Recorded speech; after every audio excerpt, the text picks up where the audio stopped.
This toxic land was a no-go zone for a century. The reasons why, it'll make you shudder. Somewhere in northern France is a forest that has a strange ambiance that might send an unexplained shiver up one's spine. It could be the leaves that litter the unnatural, uneven forest floor, or perhaps it's the mist that hovers above its open spaces in the autumn. Whatever it is, the sense of wrongness is accurate, for this forest is hiding one of Europe's most dangerous places. After all, authorities have labeled the 42,000-acre forest, which is found in hills near Verdun-sur-Meuse, Zone Rouge, or Red Zone. And Zone Rouge is a restricted forest for good reason. It's harboring deadly secrets. For instance, just below Zone Rouge's strange waves of grass lie unexploded bombs, potentially fatal quantities of arsenic and live gas shells.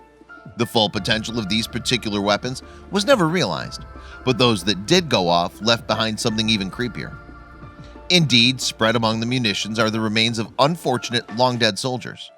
Their bones are a chilling reminder of one of the fiercest, bloodiest battles of the First World War, one that raged on for 10 long months in 1916.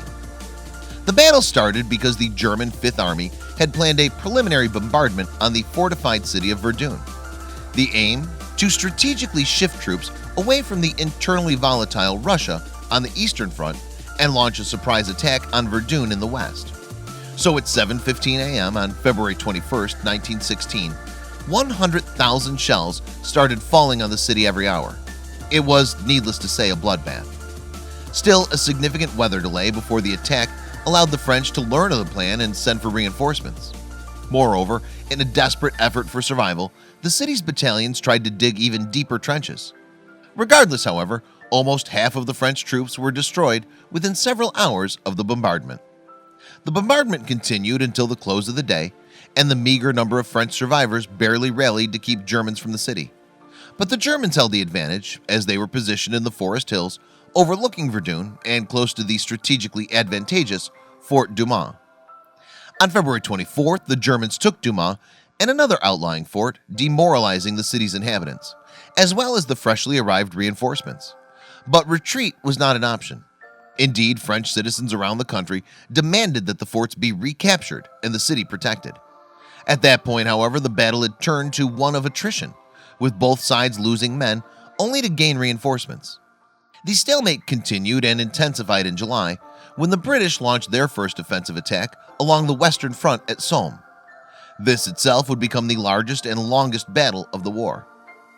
Elsewhere, Russia went on the offensive again, and the Kaiser transferred 15 German divisions from Verdun to battle along the Eastern Front. So by the end of October, the French were able to retake Douaumont, and by December, the weakened German troops finally surrendered.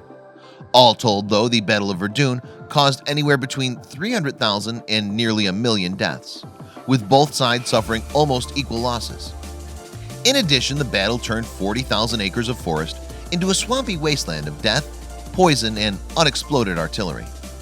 In fact, it's estimated that 65 million shells, many laden with poisonous gases, were launched during the battle. Of these, as many as 15% didn't explode. French authorities knew how dangerous these could be, so a year after the Great War finished, it purchased the land where the fighting took place. Indeed, the French government seized almost 25,000 acres, including 9 war-torn villages. The area was subsequently cordoned off, and the public was forbidden from entry. Zone Rouge was, then, left in the hands of Mother Nature.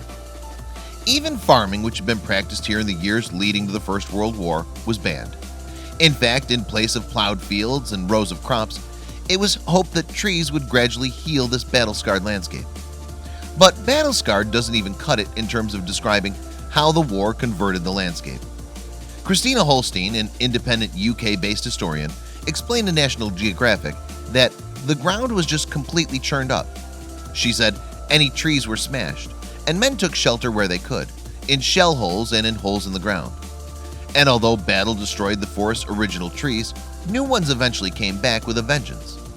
The vegetation, trees, grasses, bushes, and briars all came back very quickly, Holstein added. It's almost as if Mother Nature herself wanted to conceal the disturbing aftermath of the Battle of Verdun. But while she succeeded in hiding the worst of it, Anyone who steps foot inside Zone Rouge quickly finds disturbing evidence from a truly shocking conflict. For instance, at first glance it appears as if supersized eggs sit beneath the tree's canopy. These, however, are no benign gifts from nature. Rather, they're unexploded shells that continue to wreak havoc on anyone unfortunate enough to come across them. Luckily, not that many people do. After all, only a small number have set foot inside Zone Rouge since it was declared off limits almost a century ago. These brave souls have generally been there for a specific reason too, to clear it of live munitions. Tragically though, one recent attempt failed horribly. In 2007, 2 men were tasked with removing an unexploded mine from Zone Rouge before transporting it to a munitions facility. However, things didn't go to plan, and both men were killed when the weapon blew up. Sadly, Zone Rouge may well remain eternally dangerous. Indeed, Henry Bellot, the man tasked with clearing the old battlefield, said a few years ago that neutralizing the remaining explosives threat is near impossibility. In fact, rendering it safe would mean chopping down the trees and removing around 3 feet of soil from the entire battlefield. There's every chance then that the site of the Battle of Verdun will remain a deadly, unpopulated forest forevermore. Please don't forget to share this video with your friends below. Please don't forget to subscribe and activate the bell to receive everything that's new.